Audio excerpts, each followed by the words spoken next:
아멘. 우리 주님을 찬양합니다. 할렐루야. 네, 오늘 우리에게 주시는 말씀은 갈라디아서 6장 9절과 10절 우리 말씀입니다. 우리 같이 합독하도록 하겠습니다. 갈라디아서 6장 9절 10절 우리 읽겠습니다.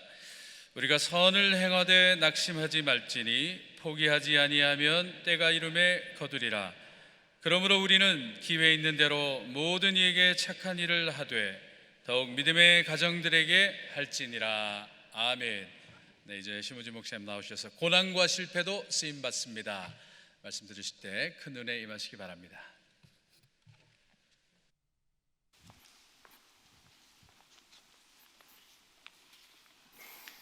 먼저 비전 예배 오신 여러분 환영합니다. 이 시간 잠깐 인사 나누겠습니다.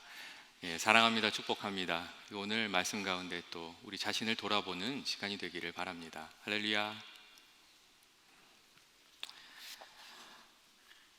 사랑하는 교회 여러분, 오늘 성경의 말씀은 우리들에게 낙심하지 말라고 말씀하고 계십니다. 여러분, 왜 낙심하지 말라고 말씀하고 계십니까? 우리들의 삶에 낙심하게 되는 때가 많이 있기 때문입니다.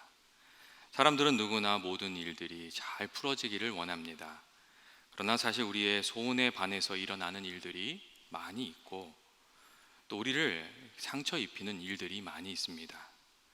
때로는 우리들의 삶 가운데 많은 밝은 날들이 있는데 그 모든 밝은 날들을 잊어버리게 할 정도로 흐린 날이 우리들에게 찾아오기도 합니다. 우리가 언제 낙심하게 됩니까? 먼저 우리가 많이 수고하였지만 열매를 기대할 수 없을 때 낙심하기 쉽습니다. 농부가 1년 농사 짓기 위해서 많은 수고를 합니다.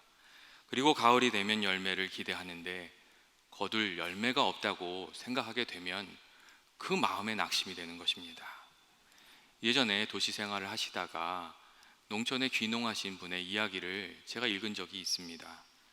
꿈을 가지고 농촌에 들어가서 한번 잘 살아보려고 공부도 많이 하시고 투자도 하고 수고도 많이 했는데 첫 해에 열매는 없고 적자만 많이 나니까 고민이 참 많이 들었다고 합니다. 내가 정말로 제대로 선택을 한 것인가? 이 일을 계속해야 하는 것인가? 아니면 다시 돌아가야 하는 것인가? 이게 고민이 많았는데 기도 중에 우연히 그 농사 전문가를 만나게 되셔서 잘 정착하게 되었다는 이야기를 읽은 적이 있습니다. 수고에 따른 열매가 없을 때 낙심하기가 쉽다는 이야기입니다. 또 우리가 수고하는데 알아주는 이가 없을 때에도 낙심하게 될 수가 있습니다. 좀 열매가 없어도 우리의 수고를 알아주는 사람들이 있으면 우리가 그런 대로 어려운 시간들 잘 해나갈 수가 있습니다. 그런데 사람들은 뭔가 큰 업적에만 박수를 치는 그런 경향이 있습니다. 아무리 수고를 해도 업적이 없으면 인정받기가 참 어렵습니다. 학생들이 아무리 공부를 해도 성적이 오르지 않으면 빈잔이나 듣기가 일쑤입니다. 수고의 과정을 알아주고 칭찬을 해 주어야 힘을 받아서 더 열심히 할 수 있는 것인데 그것밖에 안 되냐, 이런 이야기를 듣게 되면 다 때려치우고 싶은 그런 마음이 드는 것입니다. 여러분, 아버지들이 밖에 나가서 하는 일도 그렇지가 않습니까? 조금만 알아주어도 힘이 나는데 알아주는 이가 없으면 정말 어려운 상황이 이렇게 찾아왔을 때 마음에 낙심하기가 쉽습니다. 여러분, 아내들도 마찬가지입니다. 특별히 아내들이 하는 일은 잘 표가 나지를 않습니다. 매일 하는 일이 그 일이고 또 그 일입니다.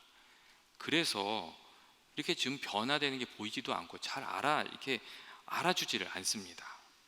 그런데 도대체 집안에서 뭐 하는 거냐고 그런 이야기를 듣게 되면 아주 마음에 상처를 받게 되는 것입니다.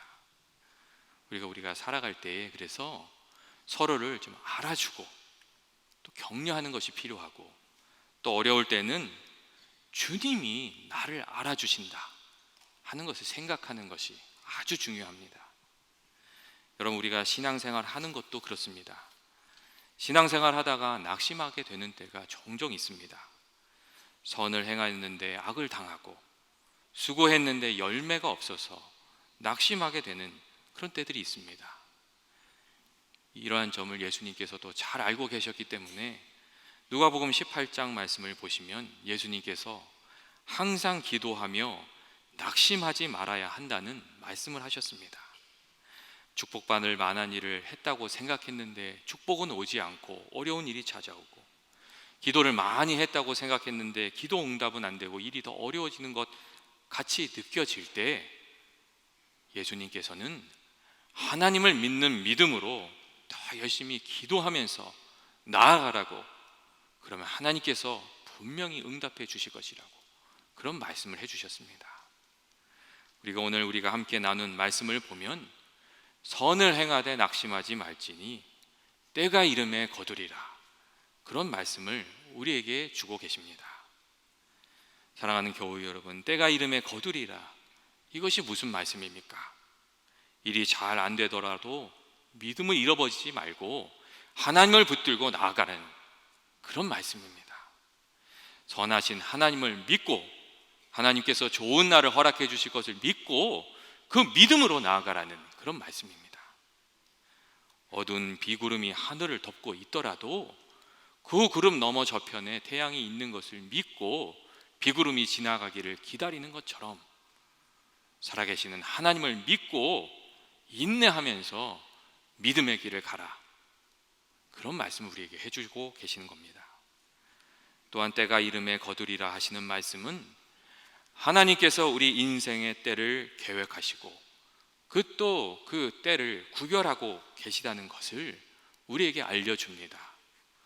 우리 삶에 씨를 뿌릴 때가 있고 그 씨가 잘 자라도록 인내하면서 수고해야 되는 때가 있고 또 그 열매를 거두게 되는 그런 때가 있습니다. 그리고 하나님께서는 이 모든 시간을 사용하셔서 우리를 가르치십니다. 때로는 기다림을 통해서, 낙심하게 되는 시간을 통해서 우리로 하나님을 생각하게 하시고 믿음을 받아들이게 하시고 우리를 겸손하게 하십니다. 고난과 실패 또 낙심하는 시간을 통해서 우리의 허물을 털어내시고 정금 같게 만드시는 분이 하나님이십니다. 실제로 고난이 찾아오고 나서야 자기 자신을 돌아보게 되는 경우가 많이 있습니다. 우리가 만일 욕심과 탐심으로 구하고 있다면 그 욕심과 탐심이 깨어져야 응답이 오고, 만일 우리가 낙심하고 원망하기 쉬운 자아와 아직 고집스럽고 이기적인 자아를 가지고 있다면 그 자아가 먼저 깨어져야만 하나님의 응답을 받을 수가 있습니다. 예수 믿는다고 하면서도 세상 방식을 고집하고 있다면 그 방법을 내려놓고 나서야 참 예수님을 만나고 참 은혜 받게 된다는 그런 것입니다. 여러분, 믿기만 하면 다 되는 것입니까? 여러분, 믿기만 한다고 다 되는 것이 아닙니다. 우리가 구원을 받는 것은 우리가 부족하더라도, 우리가 더럽더라도, 준비가 안 돼 있더라도 예수 믿는다는 그 믿음의 고백으로 구원을 받습니다. 하지만 하나님이 약속하신 복과 은혜는 우리가 그것을 받을 만한 깨끗한 그릇이 준비되어 있어야 그것을 받을 수가 있는 것입니다. 우리가 먼저 우리 삶의 그릇을 깨끗하게 하고 나서야 하나님의 은혜도 받고 하나님의 쓰임도 받고 아버지 정말 우리 약속하신 그 풍성한 삶도 누리게 된다는 것을 우리가 깊이 생각을 해야 됩니다.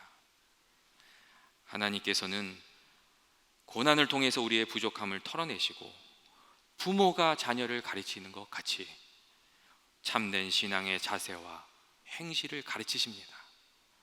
하나님께서는 우리를 사랑하시지만 우리가 하나님을 떠나 세상적인 욕망을 추구하고 있으면, 또 세상적인 방법으로 성공하려고 하면 하나님이 약속하신 복을 주시지 않습니다.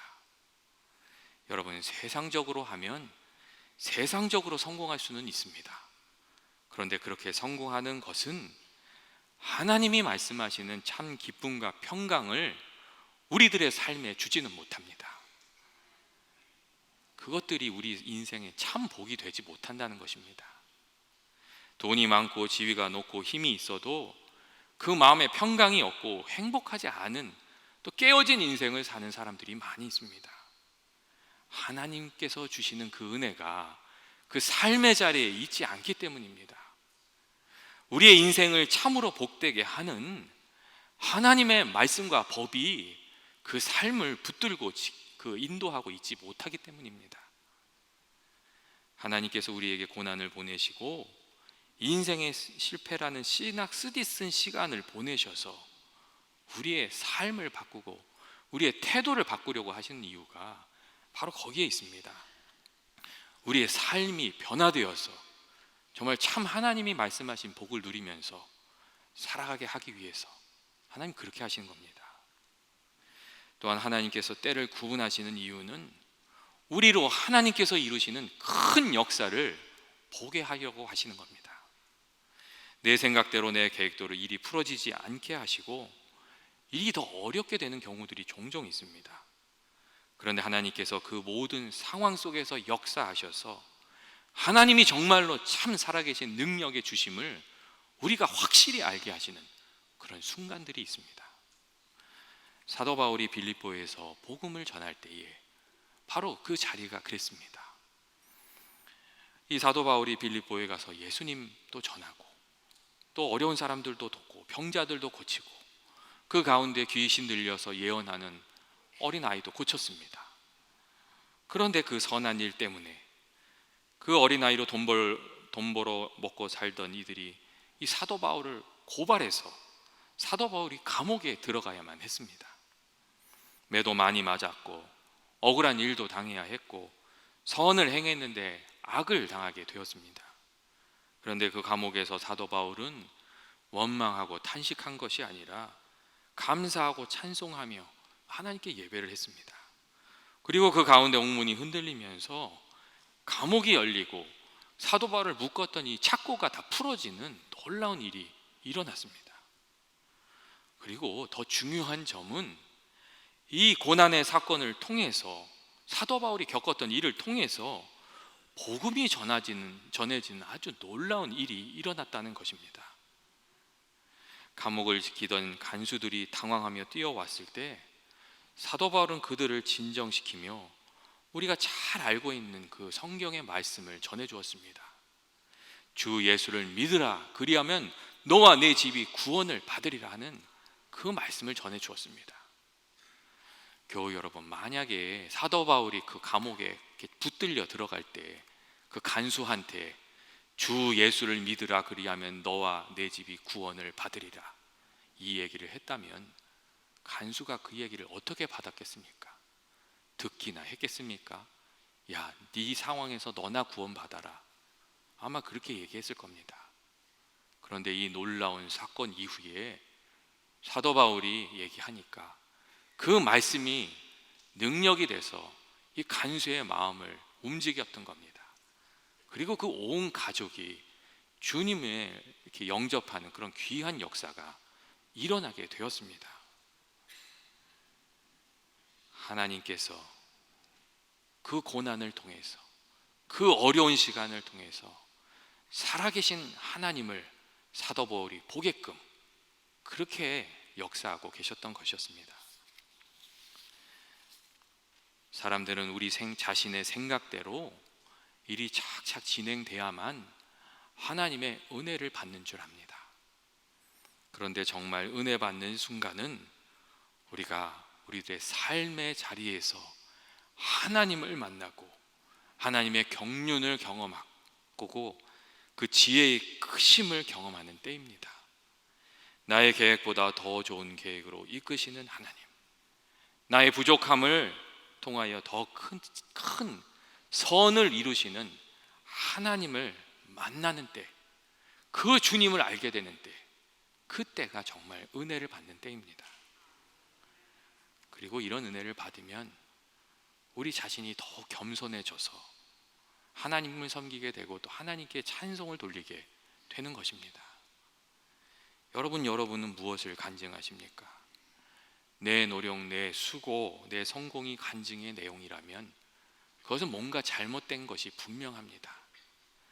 왜냐하면 하나님의 은혜는 절대로 우리의 수고와 노력으로 살 수가 있는 것이 아니기 때문입니다. 그것은 간증이 아니라 그냥 자기 자랑입니다. 우리가 우리의 부족함에 대해서, 그리고 하나님의 신실하심과 그 높으신 계획과 경륜에 대해서 말할 수 있게 될 때, 그것이 참 간증이 되고 참 은혜 받은 그런 사람의 삶을 사는 것입니다.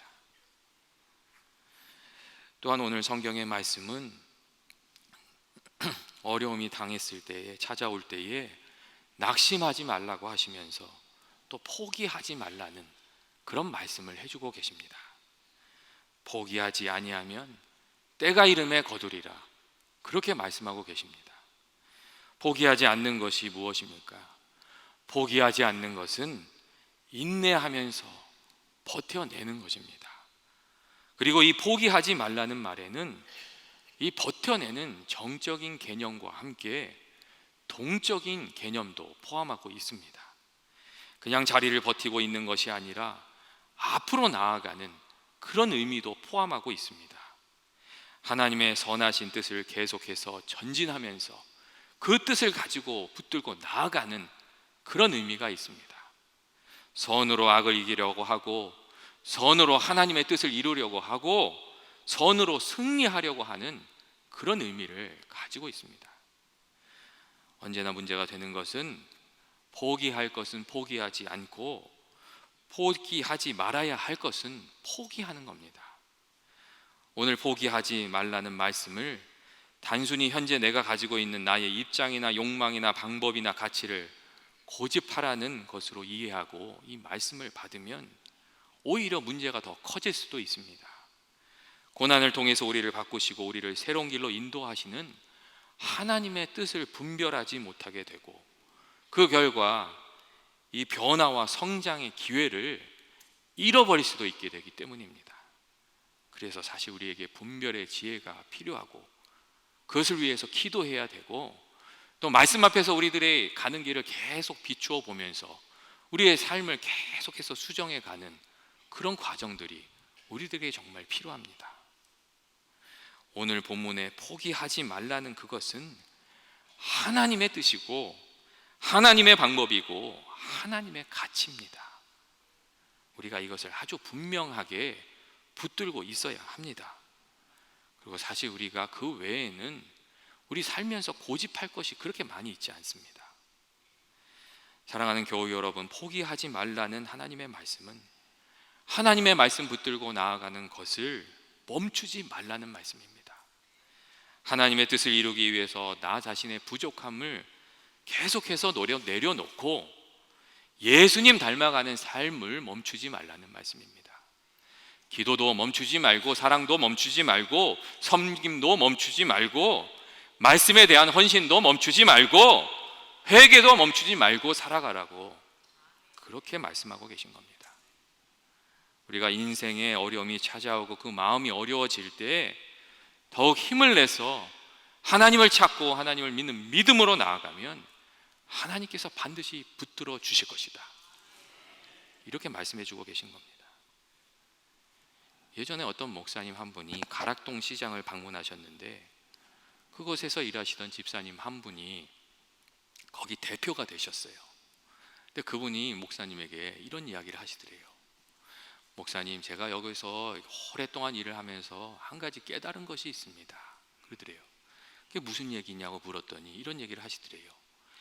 예수 안 믿는 사람은 안 돼도 안 되고 잘 돼도 안 됩니다. 그런데 예수 믿는 사람들은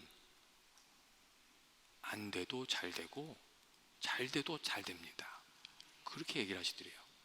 그러니까 목사님이 그 이야기를 들으시고 그게 무슨 얘기냐고 이렇게 얘기를 했어요. 그랬더니 이분이 하시는 말이, 그 가락동 시장에서 일을 하시던 분 중에 갑자기 거래를 잘하면 큰 돈을 벌게 되시는 그런 분들이 있으시대요. 그런데 거기서 안 믿는 사람들 중에 그냥 장사가 안 되는 사람은 그냥 안 되는 거고, 그렇게 큰 돈을 버는 사람들이 있대요. 그러니까 잘 되는 사람이 있죠. 근데 그렇게 잘 되면 그때부터 하나씩 다 바꾼답니다. 전화기도 바꾸고 자동차도 바꾸고 사무실도 바꾸고 그리고 태도도 바뀐대요. 그리고 사람을 대하는 태도가 그렇게 목이 딱딱해진대요. 그리고 나중에는 뭐도 바꾸냐면 마누라도 바꾼다고. 근데 그렇게 되면 그 인생이 아주 엉망이 된다는 거예요. 그리고 거기다가 돈까지 어느 순간 탁 날아가고 나면 그 사람은 아주 정말 형편없는 처지에 처하게 된대요. 근데 예수 믿는 사람들은 그렇지가 않대요. 안 되면은 그렇게 또 가게에 앉아서 기도를 한대요. 그리고 시간이 많으니까 또 성경을 읽는대요. 그러다면 보면 어떻게 되냐면 먼저 그 사람이 은혜를 받는대요. 그럼 그 사람이 바뀌게 되고, 또 하나님이 길을 열어주시면 안 되다가도 잘 되는 때가 많이 있고, 또 은혜 받으면 어려움을 잘 넘어간대요. 그리고 또 이분들이 예수 믿는 사람들 중에 잘 되면 더 그렇게 하나님한테 은혜 받았다고 그런대요.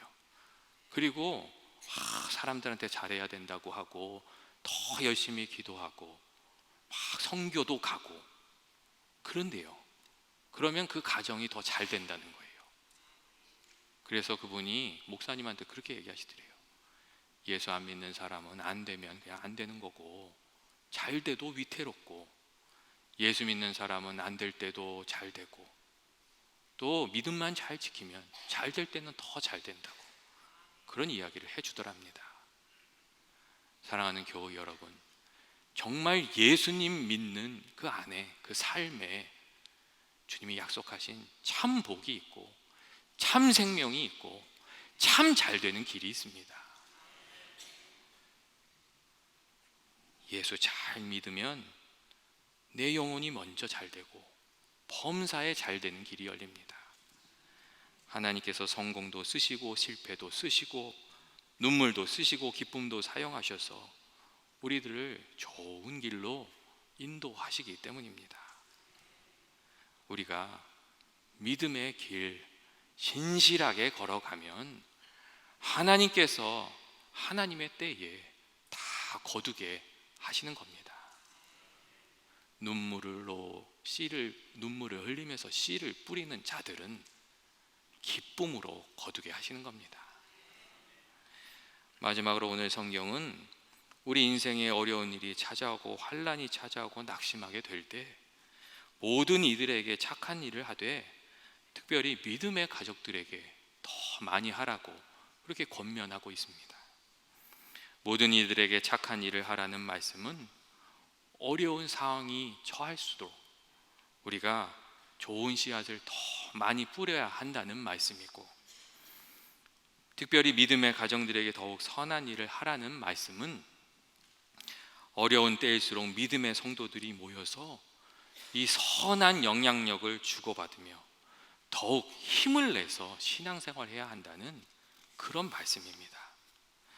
때때로 어떤 분들은 어려움에 처하게 되면 자꾸 고립되려고 하는 그런 분들이 계시는데, 그것은 성경적인 해결 방법이 아닙니다. 하나님께 부르짖기 위해서 홀로 되어서 1대1로 하나님을 만나는 것, 그런 기도의 시간은 정말 필요합니다. 그런데 그 기도가 끝나고 나면 신앙의 공동체로 돌아와 사랑도 나누고 격려도 나누고 기도도 나누고 도움도 나누고 위로도 나누면서 어려운 시기를 함께 이겨나가는 것이 하나님의 뜻이고 하나님이 원하시는 신앙의 삶입니다. 잠론이라는 학자가 있는데, 그는 우리가 늘 만나서 교제하는 사람들의 그 평균치 정도의 삶을 살아가게 된다고 그런 이야기를 했습니다. 그리고 하는 말이 어떤 말이었냐면, 우리는 주위 사람들이 먹는 대로 먹고 말하는 대로 말하고 생각하는 대로 생각하고 읽는 대로 읽으면서 행동하는 대로 행동한다고 그렇게 말을 했습니다. 우리가 어울리는 사람들과 주고받는 것이 우리의 삶의 모습이나 태도도 결정하고 우리의 다음 미래도 결정하게 된다는 그런 이야기였습니다. 교육은 그래서 우리가 이게 신앙 안에서 모일 때에 세상 이야기만 잔뜩 하는 것이 아니라 하나님의 말씀도 나누고 은혜도 나누고 서로를 위해서 기도해주고 우리 무리가 다 하나님의 신실하심을 의지하면서 살아가도록 서로를 일깨워 주는 것, 우리 서로가 하나님을 생각하게 하는 것, 그것이 너무나도 중요합니다. 우리가 믿음의 길을 서로 나누면 믿음의 길을 걸어가게 되고, 하나님의 신실하심을 나누면 그 안에서 용기도 얻고 또 힘을 얻어서 어려울 때도 낙심하지 않고 믿음으로 살아가게 되기 때문입니다. 여러분은 누구를 만나서 무슨 이야기를 하고 계십니까? 믿음의 사람들은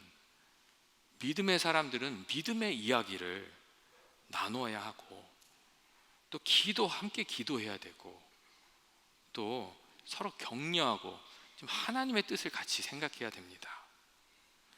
믿음의 길은 혼자 가는 것이 아니고 함께 가는 것입니다. 혹시 믿음의 동역자가 없다면 주님께 믿음의 동역자를 좀 만나게 해달라고 기도를 해야 됩니다. 또 내가 그런 믿음의 동역자가 될 수 있도록 또 우리가 수고하고 좀 노력을 해야 됩니다. 믿음의 말을 하는 그런 것도 좀 우리가 좀 배워야 되고, 어려운 사람이 있을 때는 좀 격려의 말도 좀 할 줄 알아야 되고, 진실하게 좀 사람을 만나는 것도 우리가 좀 훈련을 해야 됩니다. 사랑하는 교우 여러분, 오늘 하나님께서 우리들에게 말씀하고 계십니다. 선을 행하되 낙심하지 말지니 포기하지 않으면 때가 이름에 거두리라, 그렇게 말씀해 주고 계십니다. 기회 있는 대로 모든 이들에게 선한 일을 하되 더욱 믿음의 가정에게 하라고 그렇게 말씀해 주고 계십니다. 낙심하지 말고 포기하지 말고 선을 행하고 믿음의 가족들과 함께 하라고 그렇게 말씀하고 계십니다. 같이 기도하겠습니다. 사랑과 은혜가 많으신 하나님 아버지, 우리 인생에 우리를 낙심하게 하는 일들이 많이 있습니다. 그때 우리가 더욱 하나님을 신실하게 의지하게 하시고 믿음의 길 걸어가게 하여 주시옵소서. 주님의 능력의 손으로 저희들 붙들어 주셔서 주님이 허락하신 그 때에 우리가 주님의 영광을 보게 하여 주시옵소서. 예수님의 이름으로 기도합니다. 아멘.